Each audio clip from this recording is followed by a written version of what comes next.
Muy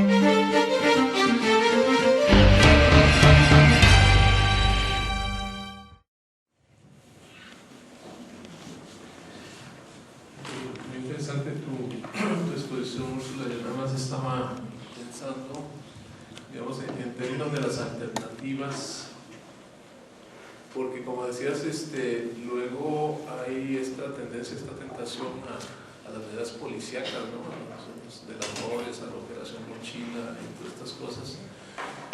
Y estaba acordándome ahora que tú exponías esto, el libro que se hizo acá, muchos contactos sobre las experiencias de casos exitosos de escuelas en Guerrero.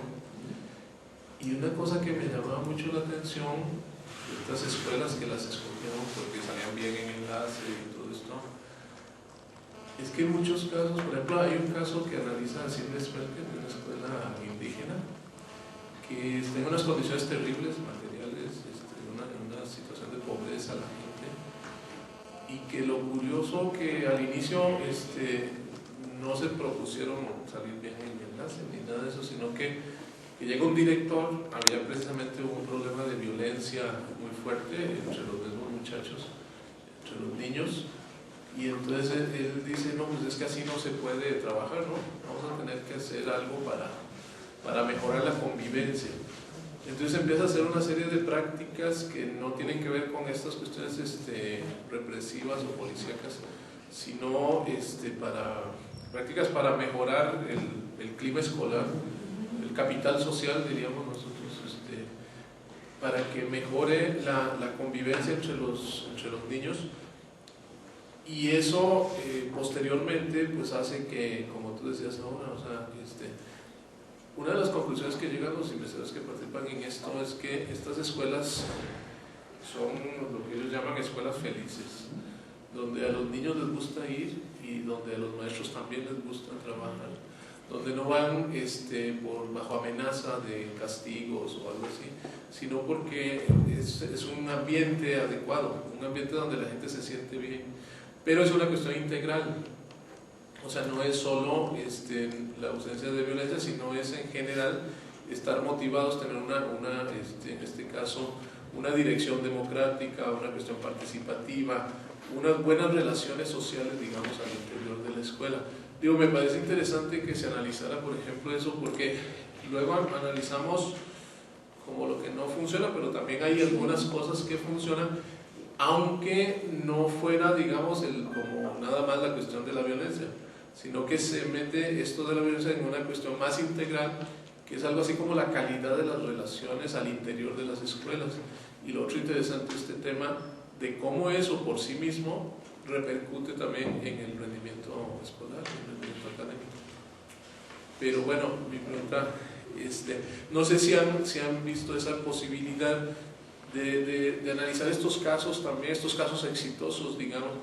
Es difícil, yo no sé cómo traducir eso a legislación o a leyes o a normas, pero uno dice, pero es que ahí lo hicieron y lo hacen en condiciones de pobreza que son impresionantes, que uno pensaría que ahí no hay nada que hacer, y sin embargo, con solo mejorar esas relaciones, pues cambia mucho.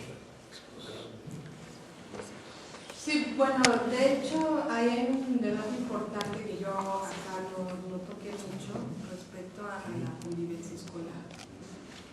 ¿Por qué, por ejemplo, que no tiene que ver con el proceso de institucionalización, digamos, de una línea, un campo de investigación educativa como la violencia? No tiene que ver solo con eso, sino también con la manera en que uno se acerca a este objeto de estudio. Y en la manera en que una comunidad escolar, una comunidad más amplia también lo llega a abordar. Y en estas estrategias que nosotros retomamos, estrategias que se llevaron a cabo y que no las documentamos nosotros, porque esta investigación no daba para que nosotros documentáramos, ¿no? Sino que retomamos a partir de otras investigaciones que ellos sí las documentaron, sí recabaron información, etcétera, de manera tal que es información confiable. Lo que se encontró justamente es que un curso de mediación de conflictos no sirve. Un diplomado para docentes no sirve. Así, ¿no? Tú puedes servir para el docente, le puedes servir para una clase, pero para lograr el objetivo que se pretende cuando se diseña, que no es a un maestro o a un grupo de niños, o a ver si pega y en 5 escuelas, sino es parte de un programa, de una política de atención a la violencia. Lo que se mostró es que eso no basta. Porque, y ese es el problema, el gran reto para investigar, pero también para incidir sobre la violencia, que hay una parte de la violencia que sí requiere cambios institucionales, de diseño institucional, de diseño organizacional. Ahora, nosotros podemos decir, no, pues de aquí a que cambie eso, la escuela siempre es una institución casi autoritaria por naturaleza, es el maestro, es el que está arriba, es el que sabe, es el que manda, es el que califica, etcétera, el que castiga y premia. Pero lo que encontraron estas investigaciones es, por ejemplo, eso que les decía, cuando se abren los espacios de participación, en lugar de atomizar a los alumnos, ¿no?, a generar la desconfianza, ¿no?, porque muchas de estas prácticas que se viven hoy en la escuela tienen como esa consecuencia, generan la desconfianza del que está a tu lado, porque te va a robar, porque te va a pegar, porque te va a tomar una fotografía, porque te va a humillar, etc. No siempre, pues, pero hay acciones que llevan a eso, como estas que les comentaba en Iztapalapa y en otras entidades. Pero cuando en lugar de eso tú dices, a ver, y lo vemos por ejemplo en tesis, la de Iván Paguini o la de Alejandro Reyes, tesis de doctorado de Flaxoria aquí, son muy claras. Oyen atienden los discursos de los alumnos de secundaria. Es una opresión que manifiestan constante. No te vistas así, no hagas eso, cállate, siéntate, no hables, pareces tonto, ya eres grande, eres tonto, eres burro, te vas acá, mira cómo estás sucio, por eso los niños no te quieren, y ahí se mezclan género, etnia, religión, etc., ¿no? Entonces, cuando eso no sucede, cuando dices, a ver, en secundaria, ¿no?, que a lo mejor muchos recordamos como una pesadilla, o a lo mejor otros como un recuerdo muy grato, o a lo mejor de las dos cosas, seguramente muchos. Pero cuando dices, a ver, estos jóvenes quieren participar, quieren oír la música que les gusta en el recreo, quieren proponer la comida para el festejo, quieren decir, ¿por qué no leemos este libro, maestro? ¿O por qué no nos recomienda esta obra, etcétera? Estas cosas menores que en secundaria de verdad genera mucha angustia leer los relatos de los jóvenes, pero también en preescolar hay experiencias muy interesantes de maestras, y se han documentado, no sé si en este libro, donde creo que sí, yo no recuerdo, lo comentaba Teresa Bracho. A ver, vamos a crear nuestro reglamento escolar el primer día, pero todos, yo no les voy a decir que está bien, que está mal, es por nuestro bien, para que esté limpio nuestro salón, para que nos llevemos bien, etc.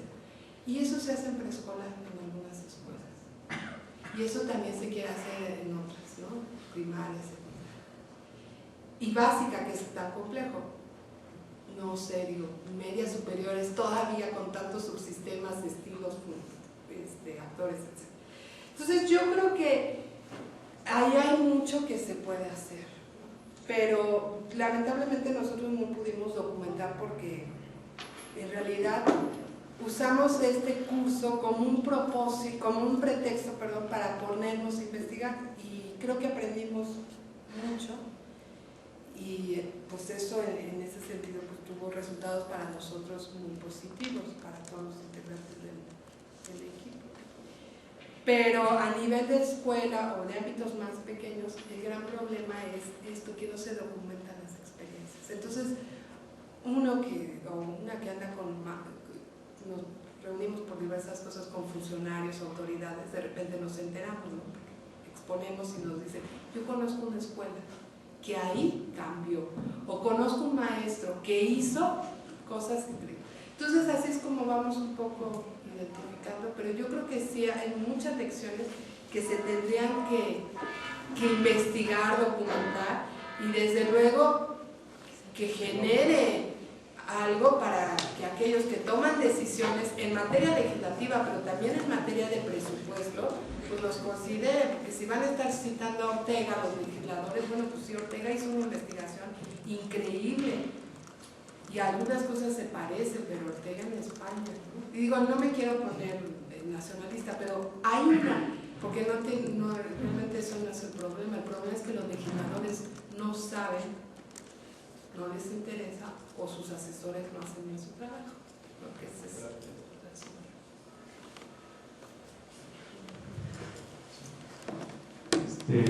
buenas tardes, doctora Úrsula. Mi nombre es Alejandro Yáñez, del Colegio de Estudios de Posgrado.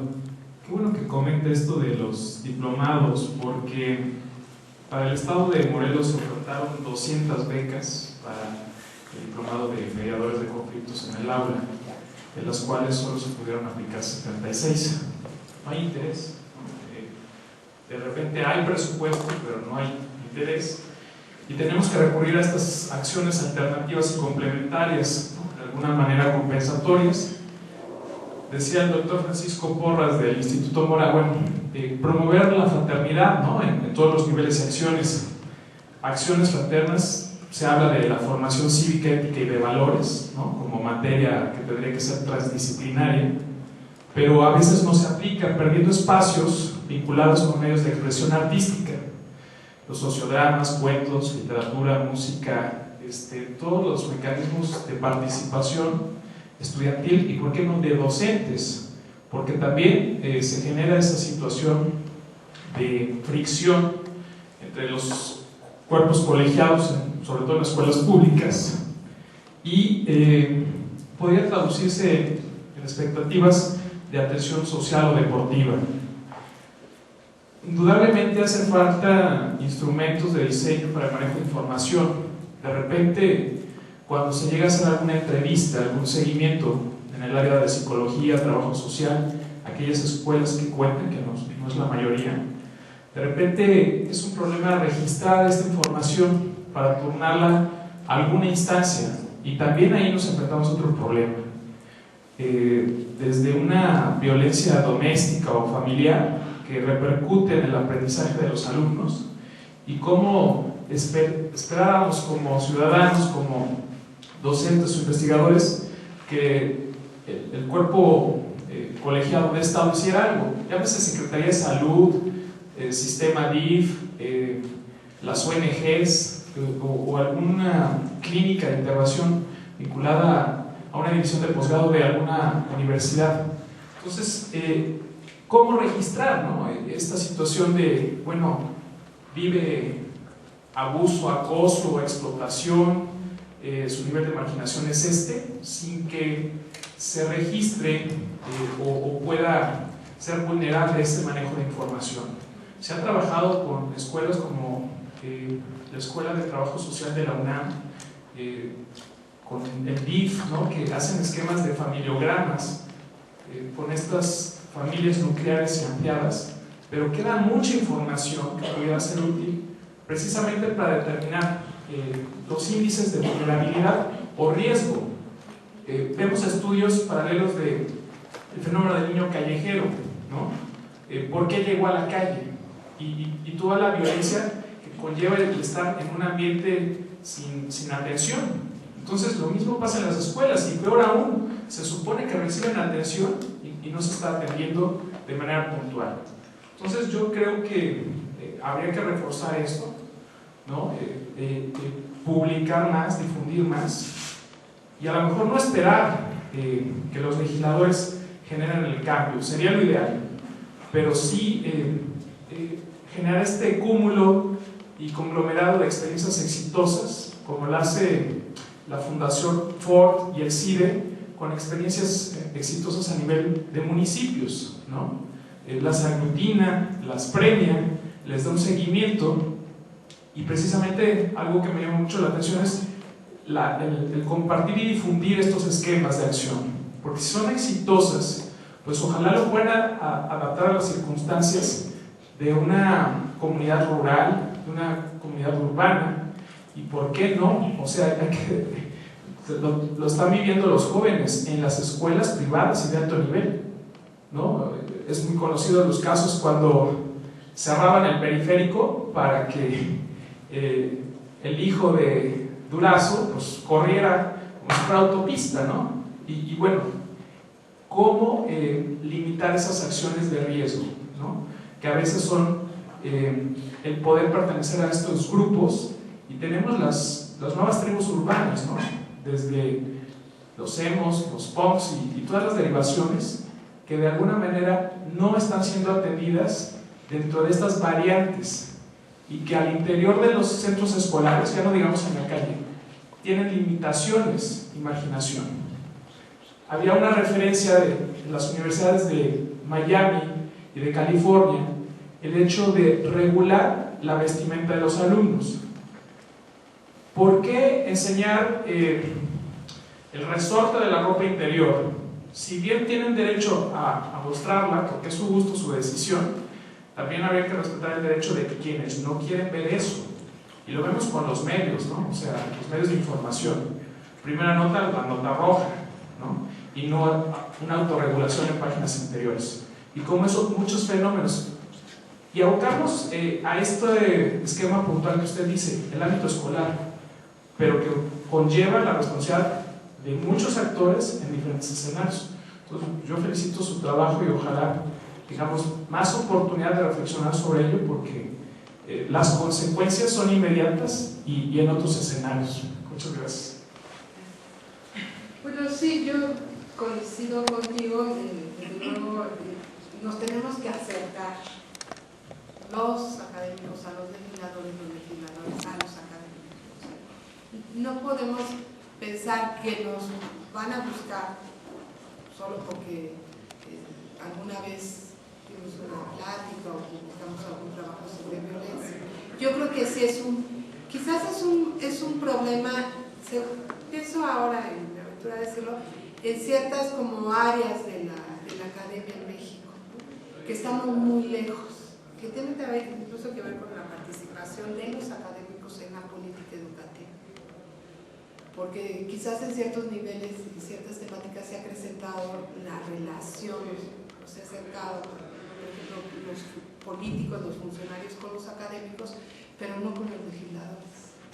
Y eso, en este caso, bueno, hay fragmentos que de verdad dan, o sea, uno no puede creer lo que los legisladores están proponiendo que hagan los maestros.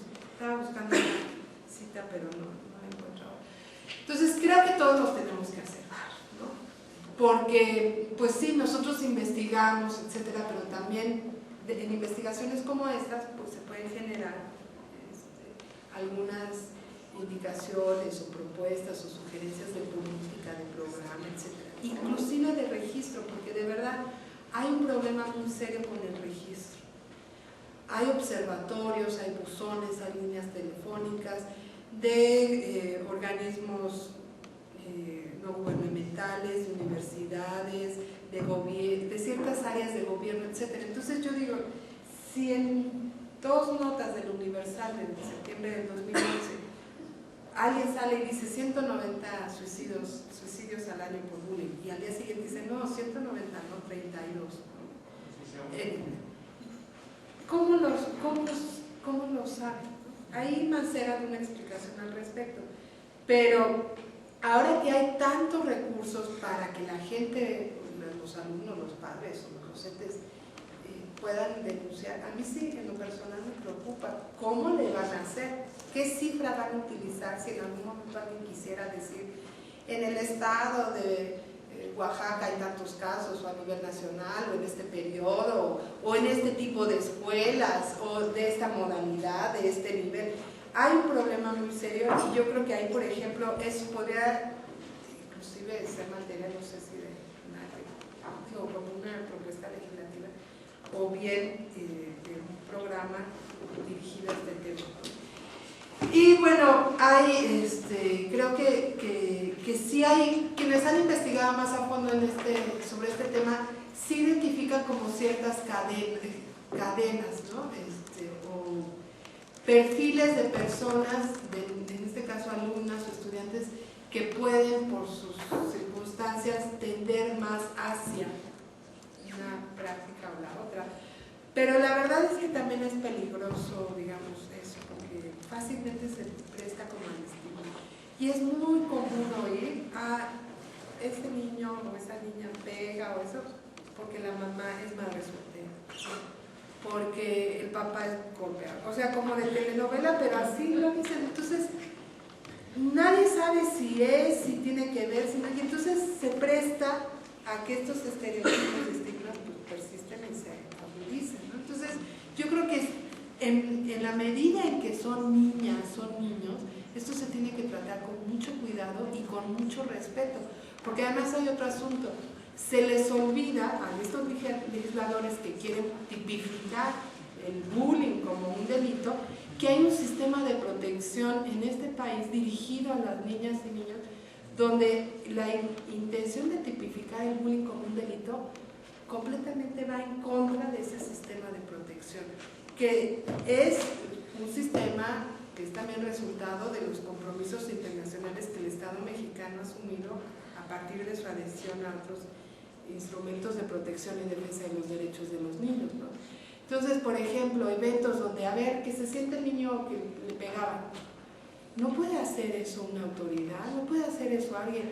El niño se le debe resguardar su identidad, no lo puedes exponer y decir, a ver, que nos cuente su experiencia aquí delante de todos, ¿no? Entonces, eso que parece que a veces apoya o que da cuenta de lo que sucede, en realidad lo que está haciendo es que está pues amenazando la defensa y protección de los derechos de estos grupos, que es lo que justamente deberíamos de proteger de manera coordinada, pero en este país la coordinación es complicada en algunos casos. No sé si me permita comentar nada más al respecto. Por ejemplo, en Londres un niño puede denunciar a sus padres directamente por maltrato doméstico. Y en Brasil se está tratando de integrar la figura de la participación terapéutica dentro del proceso judicial, es decir, sin exhibir al niño en un ambiente hostil que tenga que declarar o volver a vivenciar o a relatar el evento al que fue víctima, sino que a través de las valoraciones y pruebas clínicas, protegiendo su identidad, es lo que se ocupa dentro del proceso, pero ojalá tuvieran otra sensibilidad. Bueno, yo me he centrado en básica, perdón, pero sí me parece importante decir esto. En media superior, a la luz de lo comentaba en una reunión el otro día con Francisco Miranda, a la luz de la Ley General de Acceso de las Mujeres a una vida libre de violencia, dentro de las modalidades de violencia que están consideradas en esta ley, está la violencia docente, que ahí solamente importa la que ejerce el docente o maestro sobre el alumno, hacia el alumno, ¿no? Claro, es una ley que protege el corte de género, etc. Pero, comentando con personas de organizaciones civiles, especialmente con Gloria Ramírez de la Academia Mexicana de Derechos Humanos, ella hizo un análisis de cómo esta ley se ha instrumentalizado, se ha materializado en programas de acción, con protocolos, inclusive en las entidades de nuestro país, en los sistemas educativos locales y también a nivel federal. Y bueno, hay un asunto ahí pendiente. Por ejemplo, en media superior, esta ley también busca prevenir, atender, erradicar la violencia docente. Pero también está la sanción y está la reparación. Eso en básica no se ha discutido. Pero en España, Laura encontró un caso, por ejemplo, de bullying, que después de una serie de litigios y demás, se estableció una reparación económica de una familia hacia otra que tiene problemas de bullying. Entonces, eso por ejemplo, la reparación no está presente en las preocupaciones de los legisladores, pero en media superior podría estar. La violencia docente está asociada al acoso y a la violación. Entonces, hay algunas personas de organizaciones no gubernamentales dicen que ese problema de acoso y violencia en las instituciones educativas se sigue viendo como un problema individual y no un problema que puede ser público, en el sentido de que hay una ley de protección y que debería de haber un sistema de protección. Bueno, Úrsula, felicidades por la presentación. Yo me quedo con una preocupación. El tema de la violencia, bueno, efectivamente es un tema muy complejo, ¿no? Que tiene muchísimas aristas y que su solución implicaría la intervención de muchos ámbitos, ¿no? Me parece que es un poco como el tema de la calidad, ¿no? En ese tipo de complejidades que amerita este tipo de intervenciones. Pero me parece, según por lo que te estoy escuchando, es que tanto la investigación como la toma de decisiones carece o cae en el mismo error o en la misma falla o en la misma debilidad, que es no partir de un diagnóstico certero, ¿no? Por una parte es un diagnóstico certero en cuáles son el conjunto de elementos o factores que puede explicar esa violencia. Pueden ser factores que tienen que ver de la familia, el contexto, un montón de cosas, problemas de salud, de estados emocionales, etcétera, ¿no? Pero además no hay una conceptualización como correcta, ¿no? Bueno, no sé si poderle llamar correcta o una conceptualización que nos permita como detonar un proceso que nos conduzca a la resolución del problema de la violencia escolar, al menos en este caso. Entonces, en este sentido, ya veo como tres fallas, ¿no? No hay esta conceptualización consistente, no se parten de diagnósticos certeros y además hay una fragmentación, ¿no? de intervenciones. Entonces, en todo caso, lo que se ameritaría fuera como visiones integrales, tanto desde la investigación como la toma de decisión, ¿no? Desde la investigación, bueno, ver que la violencia es explicable por distintas perspectivas, factores, etcétera, y desde la intervención de las políticas públicas o desde los tomadores de decisiones habría que tener estas visiones integrales.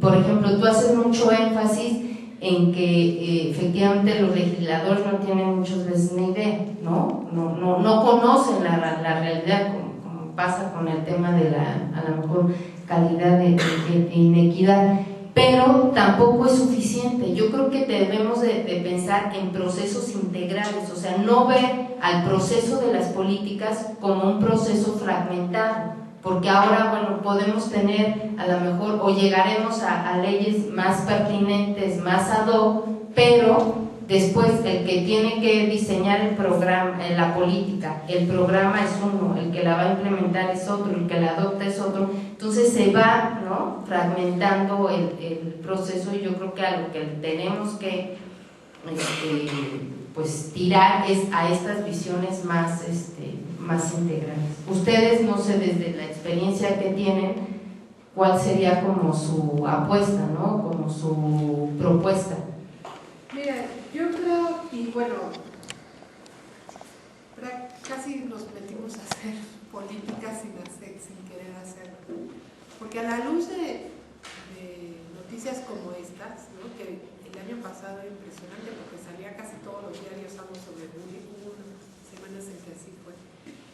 Los que integramos este grupo coordinado por Alfredo Furlan de la UNAM, publicamos un comunicado como grupo donde criticábamos y cuestionábamos el uso de datos así tan irresponsable, criticábamos la falta de referencias. ¿Por qué? porque efectivamente falta un diagnóstico y falta una conceptualización. Pero ¿qué pasa? Nosotros que estudiamos sociología política o ciencia política, sabemos que detrás de estos discursos distintos y detrás de estos actores, pues hay a veces concepciones que son irreconciliables, ¿no? ¿Cómo una política o un programa puede atender eso? Cuando alguien te dice la violencia es un problema de seguridad pública, porque hay el crimen aumentado, la delincuencia, y sale el caso de Ponchis y de no sé quién, y entonces todos los que tienen estos problemas parece que se van a convertir en líderes de... Y eso nadie lo sabe, no está investigado, pero se utiliza para argumentar una postura al respecto. Ahora, no es difícil como construir un concepto de violencia, pero lo que nosotros sí decimos es que se documente, sea una construcción pues que cumpla estos, sobre todo en el ámbito académico, estos requisitos o estos elementos fundamentales, que sea sustentado, que sea objetivo, porque de lo contrario aparecen tantas concepciones, o bien concepciones que corresponden a otros contextos. En una reunión reciente de este grupo de investigadores, que por cierto en el cual participan investigadores de varias entidades del país, ¿no? Y en ese sentido de varias instituciones, de Jalisco, Sinaloa, Colima, etcétera. Lo que contaba alguien, por ejemplo, del ciberbullying, que no lo toqué acá, unas cifras alarmantes, ¿no? De tantos usos. Y esta investigadora, Luz María Velázquez, de la Universidad Autónoma del Estado de México, que trabaja ese tema, y después de mucho trabajo encontró a las personas que habían dado o que se habían nombrado en una nota señalando una cifra altísima de videos de bullying en Facebook, en YouTube o no sé dónde. Y resulta que los datos, ya que los encontró, dijo, oye, pero ¿cómo lo investigaste? Porque mira, yo hago investigación en secundarias en el Estado de México y la verdad esos datos, y además a nivel nacional, una cosa escandalosa realmente por la gravedad y responsabilidad. Y el investigador dijo, no, yo los di porque los leí en no sé qué estudio de Inglaterra, pero no son de México. Pero ¿cómo permitiste que saliera así? ¿O por qué no mandaste una nota al día siguiente? No, pues yo no me di cuenta, ¿no? Entonces, eso es muy peligroso. Se tiene que hacer desde luego un diagnóstico documentado y bien informado. El número de los datos, las cifras son realmente, cualquiera puede decir, ¿no? Inclusive, por eso yo acá no dije ninguna cifra, porque depende qué diagnóstico. Hay diagnósticos elaborados por el INE o por otras instituciones de prestigio, pero hay que decir, a ver, el INE investigó, lo que hacemos en nuestro trabajo diario. ¿Por qué es muy grave? Porque también parece que la violencia escolar es el problema de la educación en México, y no es así. Hay otros problemas mucho más serios.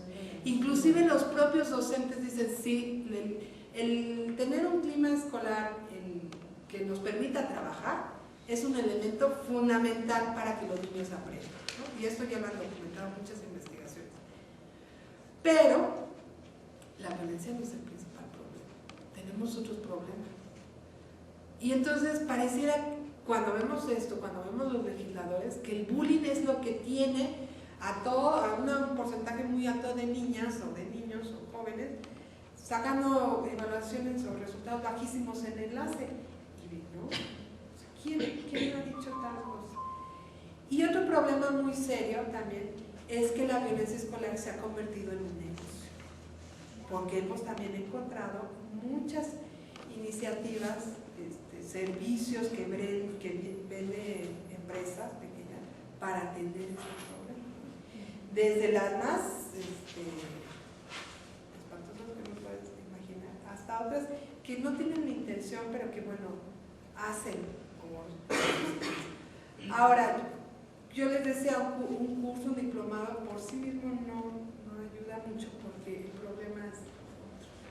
Pero también hay que ver qué curso y qué diplomado, porque si te lo da un grupo de policías o de guaruras, que como la violencia escolar es un problema de seguridad pública y las pandillas, entonces, y los niños hay que tratarlos como futuros delincuentes, etcétera. Bueno, o sea, sí hay diferencias.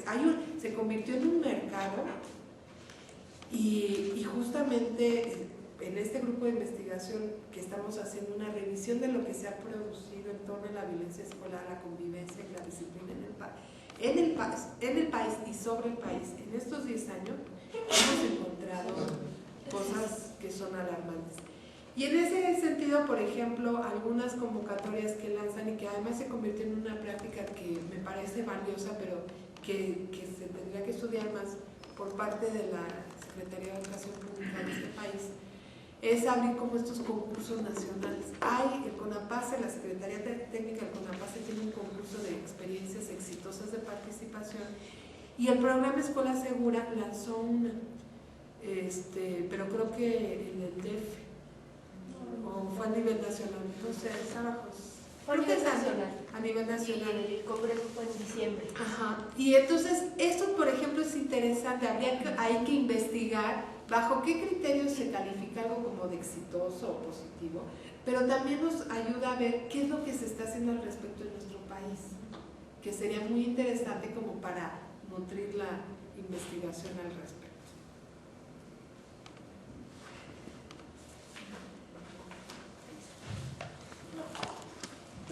Muy breve, yo también te agradezco mucho la exposición y es un tema que realmente es importante y que me parece que aquí en la Plaza tú y tus colegas pues, han hecho un esfuerzo importante por avanzar en él y qué bueno que se esté haciendo porque es una manera también, digamos, de enriquecer el conocimiento del sistema educativo y de lo que pasa sobre todo en la escuela.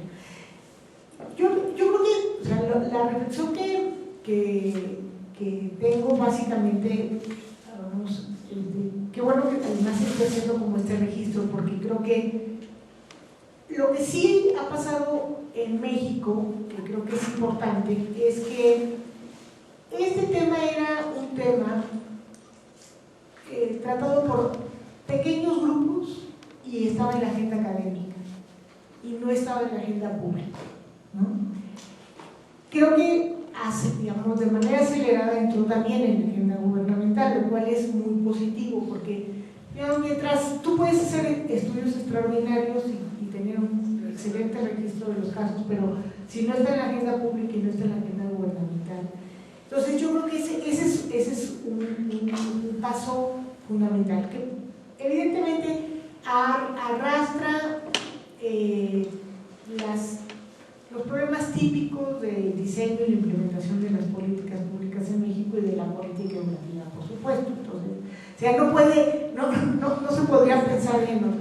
Pero creo también que en la medida en que ya está en la agenda pública y además al menos por lo que sí tenemos muy claro es que en este sexenio sí estuvo en la agenda gubernamental,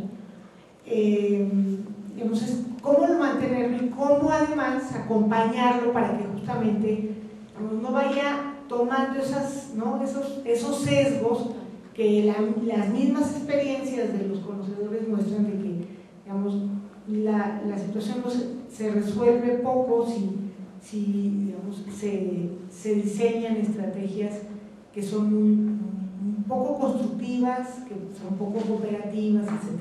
Pero que tiene que ver también con estrategias más amplias, porque digamos, evidentemente no puedes tener solo una estrategia de cooperación para la solución de conflictos sin tener una estrategia de mayor cooperación para otros elementos en la escuela, ¿no?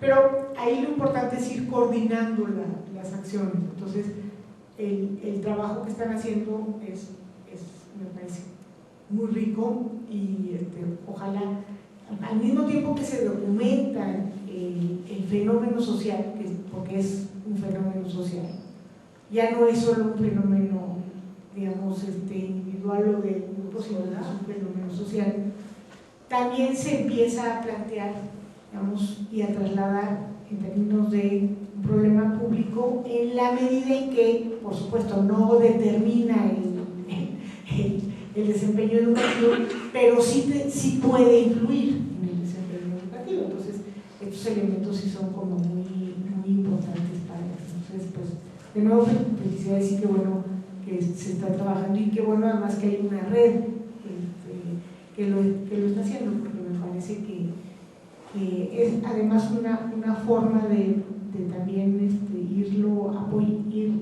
ir apoyando esta iniciativa que digamos que surgió de manera, digamos, muy limitada, ya sin calificar, digamos, para no calificar, pero que yo creo que a lo largo de los años se ha venido enriqueciendo, con muchos de los problemas que señalaste, pero creo que también hay que reconocer que, digamos, sí hay un enorme avance en pocos años con respecto a esto.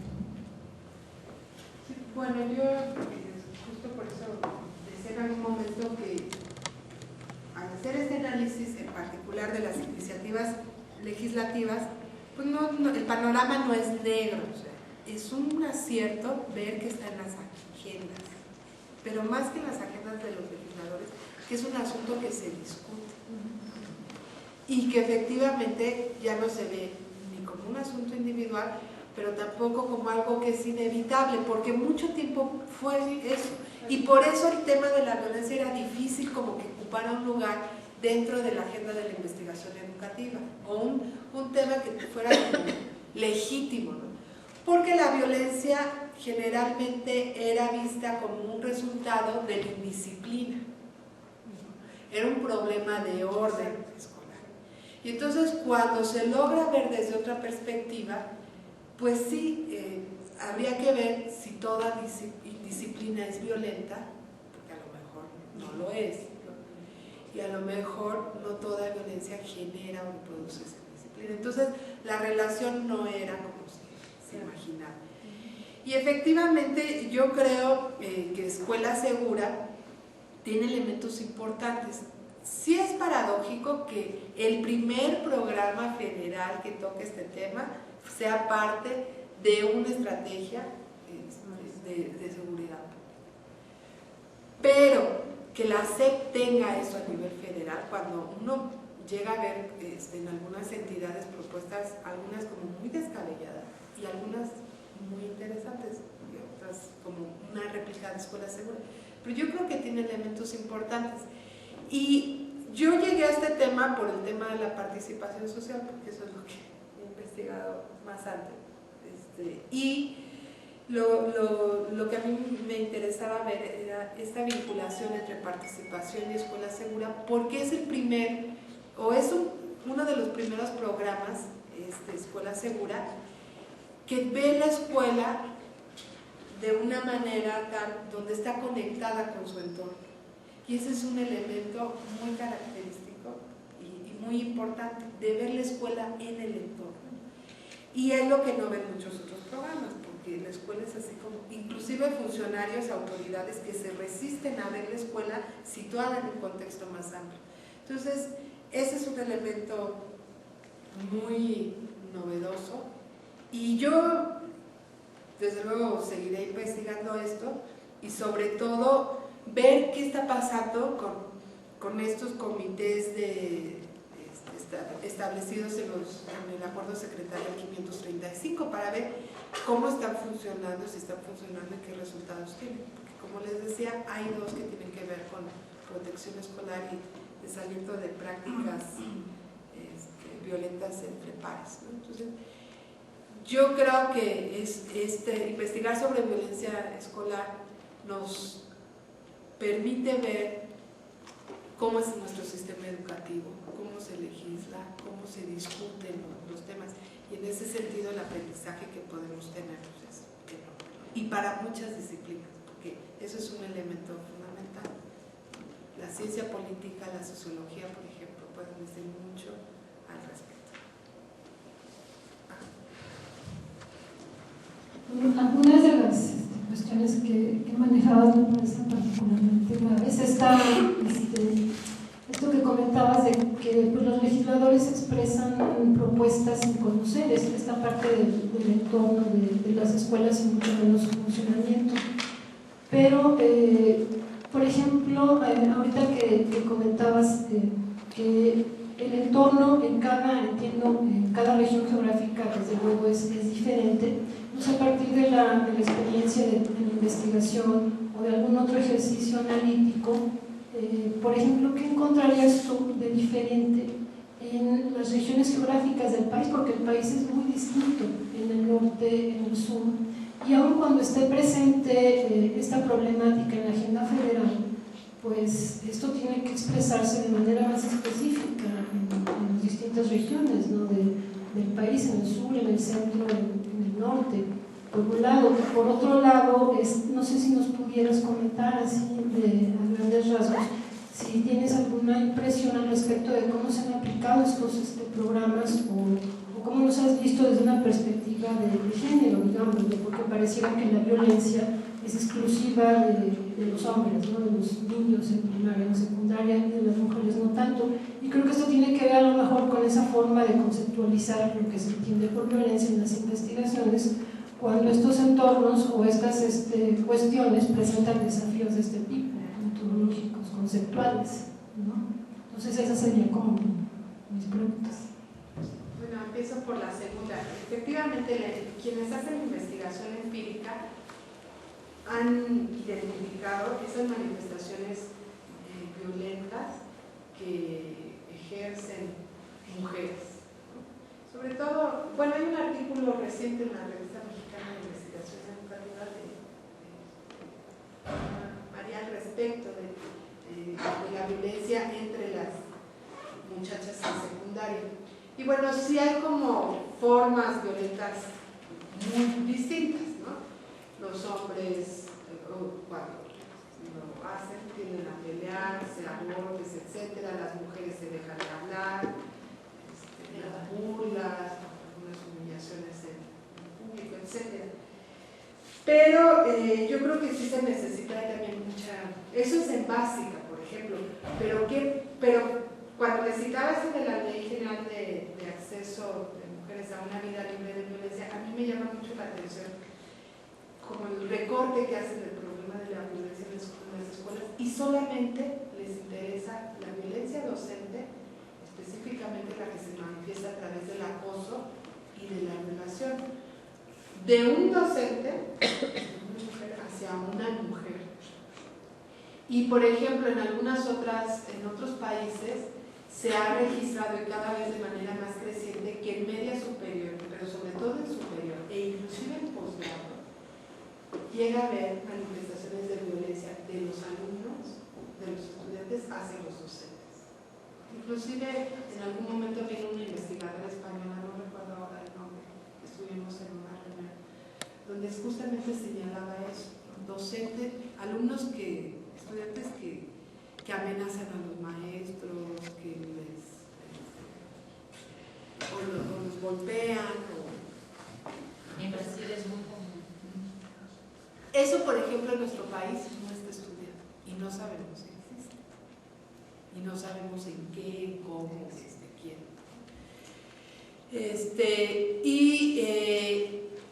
Pero en media superior, a partir de esta ley, digo que no es para media superior, es una ley general, pero en esta investigación que hizo Gloria Ramírez en la Academia Mexicana de Derechos Humanos, se enfocó en media superior, justamente porque media superior ha estado como olvidada en las investigaciones en general de todo lo que se hace sobre educación, y en los últimos años ya hemos visto que se ha incrementado.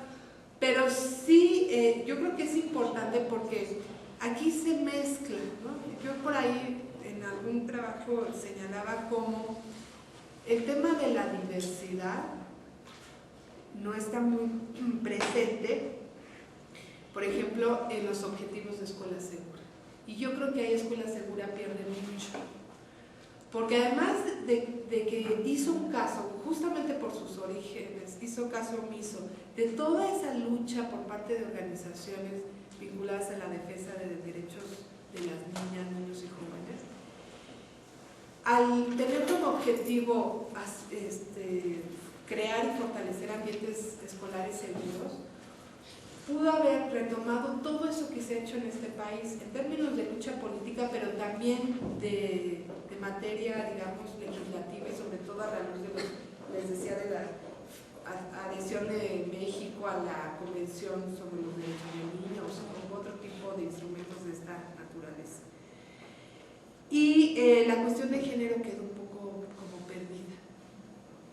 Sin embargo, con el acuerdo secretarial 535 sale otra vez el tema de violencia y género, justamente en el lineamiento que tiene que ver con la constitución de un comité dirigido al desaliento de las prácticas violentas entre pares, pero es de género, tiene un componente importante. Entonces, se mezcla, como les digo, esta discriminación que se hace por el sexo, por el nivel socioeconómico, y eso que hace, se convierten en elementos que forman parte de ese discurso que se crea, que se materializa en una práctica violenta de unos hacia otros, ¿no? Entonces, tú eres diferente a mí por X razón, y entonces te agredo, te humillo, te lastimo, etc. Respecto a la primera pregunta, a nivel, lo que estamos haciendo en este grupo constituido por más de 10 investigadores del país, y unos tienen justamente ese cometido, como yo les decía, mi cometido ahí es hacer una revisión de programas, proyectos y legislación, y también el capítulo conceptual junto con otros investigadores, entre ellos Antonio Gómez, es ver qué está pasando en las entidades, qué está pasando en los ámbitos rurales, y hay muy poco al respecto. Nosotros hemos visto en los medios que circulan, por ejemplo, algunas iniciativas de autoridades educativas o gubernamentales, pero de otras áreas, dirigidas, por ejemplo, a la creación de protocolos para que se lleven a cabo en algunas escuelas cuando hay balaceras en la colonia, o cuando hay revisiones militares en la localidad, etc. Pero no, yo creo que el conocimiento al respecto todavía es muy incipiente de qué está pasando en las escuelas en función de los problemas que de algún modo acentúan o incrementan la vulnerabilidad de las escuelas y sus integrantes en contextos determinados. Porque también el contexto político de los estados o de las regiones es tan dinámico, digo, hay entidades que en cuestiones de 2 años o 1 año la violencia aumentó dramáticamente, la presencia del narco, del crimen organizado, o por lo menos de manera visible el incremento es muy notorio en periodos muy cortos, pero en otros no sabemos qué pasa. Y en general me parece que hay una notoria falta de investigaciones al respecto, y que tiene que ver, como les decía, con esas etapas en torno a la evolución del estudio de la violencia en nuestro país, de la violencia escolar o en las escuelas. Bueno, pues les agradezco a todos.